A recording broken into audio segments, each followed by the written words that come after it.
Guys, I'm gonna get rid of all the guesswork when it comes to taking pictures and straight up give you the cheat code on how to take aesthetic photos just like mine. Now on YouTube, y'all may not know, but over on Instagram, I've racked up over 30,000 followers posting these aesthetic photos, and what most people don't even know is that I actually take them all by myself. I, like most of y'all, didn't have many friends that had time to take pictures of me, and so I had to figure it out for myself. Today, I'm gonna make sure y'all don't have to struggle like I did and show you exactly how to take fire IG-worthy photos with nothing more than a tripod and a camera. Anyways, I need to get on an outfit, so let's not waste any more time and get right into the video.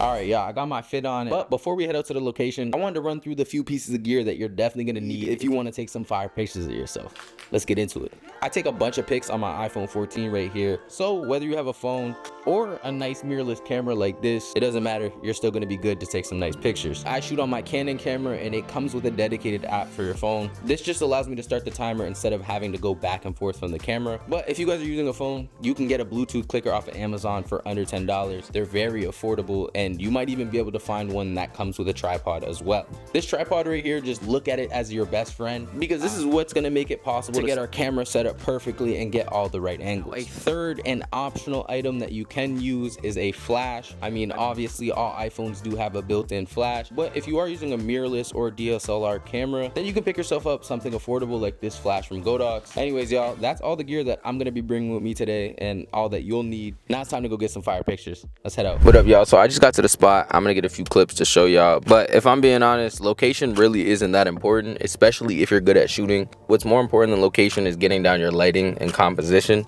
Once you get those two down, you could turn any spot into a fire shoot. Today I'm trying to go for something that kind of matches or plays into like my outfit. This spot right here, it's got some really nice old stone, but also this canopy area that has some trees and greenery, which I think will play into the fit really nice. There's not really much else. Let's head out, get set up. Y'all better stay tuned because I'm about to put y'all in some game. So the first step is really just trying to get a nice angle for myself.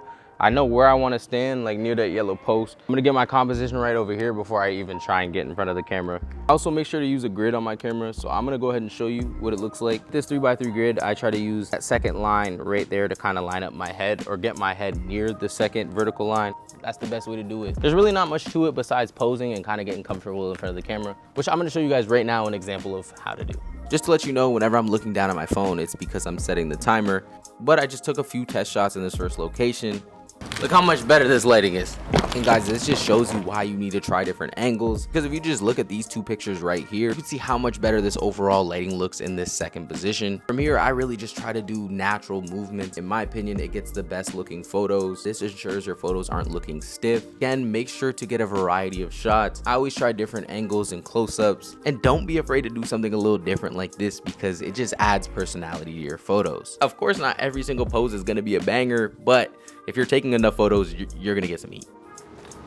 Fire. Now this is our second, or I guess third scene change now, and I popped on the flash here because it was a little bit dark, but let me tell y'all, these might be my favorite photos. I honestly didn't need to take many in this spot because they were just turning out super fire, so I knew they'd be perfect for the edit. I feel like I got enough heat, so let's head to the crib to perfect these photos. So y'all, I just spent a little bit of time going through all the photos, and I know I'm gonna have to get it down to about 5 or 6 so that I can post them on Instagram, and that's exactly what we're gonna do right now. I'm not only gonna show you how to get a simple basic edit similar to this, I'm also going to show you guys how to get my signature film look. First, we got to show you guys how to do the basic preset. So we're going to hop into our Lightroom mobile app. You guys should go download it right now because it's available for iOS and Android. And this is the app right here that I use to edit literally every single one of my photos. I'm just going to pick one photo, start from there, and just kind of show you how I do my basic edit. We're going to start from scratch without spending more than like a minute or two. What I always like to do is start in the light tab and literally just start top to bottom. What I'm doing right here is really just from practice, seeing what looks best to my eye rather than what Lightroom is telling me. Now just those few changes is all I'm going to do in this main part of the light tab. The last thing I'm going to do here is just go into the color and change a few things with our temperature and our vibrance. I think I might just go to shade. This is the before, this is the after. This photo right here I would be willing to post. Of course this isn't my film vibe, but you guys are just looking for a clean basic edit. That is really all you guys would have to do. There's so many different ways to do it. So if you guys would like me to make an in-depth video on editing my photos and just Lightroom in general, please let me know in the comments below. And Now guys, I'm gonna show you guys how to edit your pictures with one of my favorite film presets, but also how to tweak and use any preset so your photos will always be golden. Now y'all, we're on my website right now. Today we're gonna be using my